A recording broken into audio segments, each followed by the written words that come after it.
Assalamualaikum warahmatullahi wabarakatuh. Bagaimana anak-anak kabarnya? Mudah-mudahan sehat ya. Hari ini kita bertemu lagi dengan pembelajaran PPKN dalam bab 4. Sebelum kita lanjutkan, kita dengan berdoa dulu. Berdoa mulai, berdoa selesai. Anak-anakku sekalian, pembelajaran hari ini tentang keberagaman suku, agama, ras, dan antar golongan dalam bingkai Bhinneka Tunggal Ika. Anak-anak, pada pertemuan kali ini membicarakan tentang keberagaman di dalam masyarakat Indonesia. Coba kita lihat bagaimana atau faktor penyebab daripada keberagaman masyarakat Indonesia.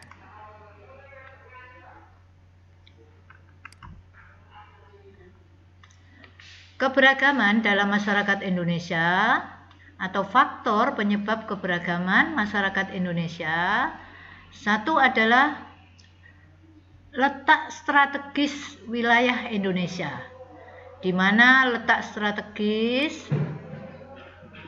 wilayah Indonesia yang strategis yaitu di antara dua samudra Pasifik dan Samudra Indonesia, serta dua benua Asia dan Australia. Inilah yang mengakibatkan wilayah kita menjadi jalur perdagangan internasional. Berikutnya adalah faktor kondisi negara kepulauan, di mana keadaan ini yang bisa menghambat hubungan antar masyarakat dari pulau yang berbeda-beda. Setiap masyarakat di kepulauan yang mengembangkan budaya mereka masing-masing sesuai dengan tingkat kemajuan dan lingkungan masing-masing. Untuk faktor yang ketiga adalah perbedaan kondisi alam, di mana kondisi alam yang berbeda seperti daerah pantai, pegunungan, daerah subur, padang rumput, pegunungan, dataran rendah, rawa-rawa, dan laut, ini pun mengakibatkan perbedaan masyarakat. Juga kondisi kekayaan alam, misalnya saja tanaman yang dapat tumbuh, hewan yang hidup di sekitarnya. Yang keempat adalah keadaan transportasi dan komunikasi, di mana kemajuan sarana transportasi dan komunikasi juga mempengaruhi perbedaan masyarakat Indonesia. Yang berikutnya adalah penerimaan masyarakat terhadap perubahan, di mana sikap masyarakat terhadap sesuatu yang baru, baik yang datang dari dalam maupun luar masyarakat, membawa pengaruh terhadap perbedaan masyarakat Indonesia itu sendiri. Sekarang yang kedua, tentang keberagaman suku, di mana keberagaman suku itu ciri-cirinya, ciri yang mendasar adalah yang membedakan suku bangsa satu dengan yang lainnya adalah bahasa daerah. Ya, bahasa daerah misalnya Jawa. Ya, bahasa daerahnya apa? Ya, kemudian adat istiadat.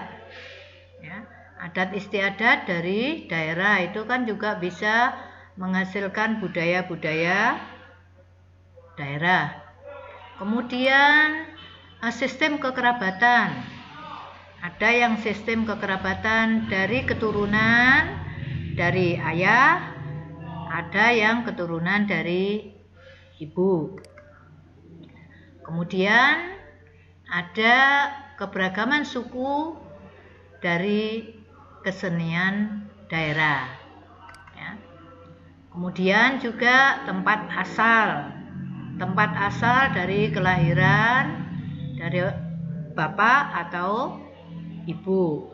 Ini pun juga bisa menimbulkan keberagaman daripada suku. Yang ketiga adalah keberagaman agama dan kepercayaan. Aliran agama daripada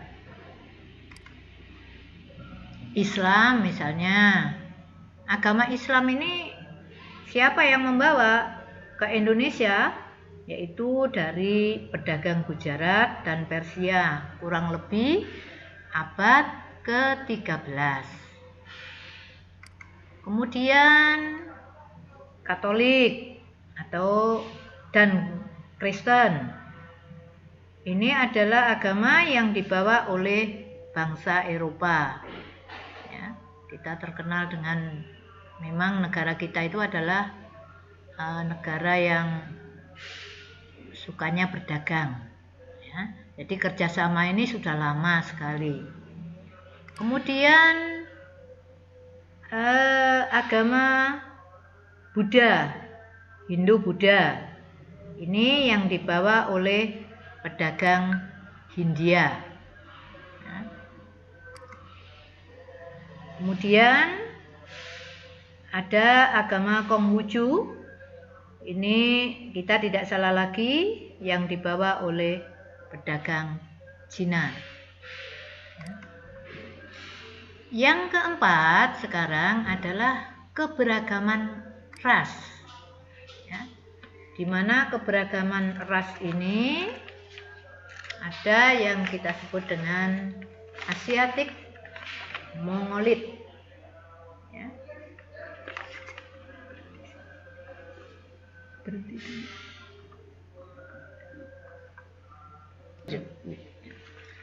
Asiatik Mongolit ini biasanya yang dimiliki oleh Jepang, Korea, Tionghoa. Ini di mana di Indonesia sudah menyebar ini, seluruh Indonesia ada. Kemudian keberagaman ras dari Malayan Mongoloid, ya.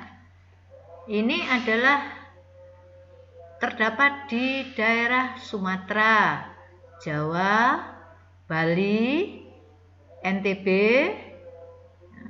Kalimantan, dan Sulawesi. Kemudian ras Melanosoid.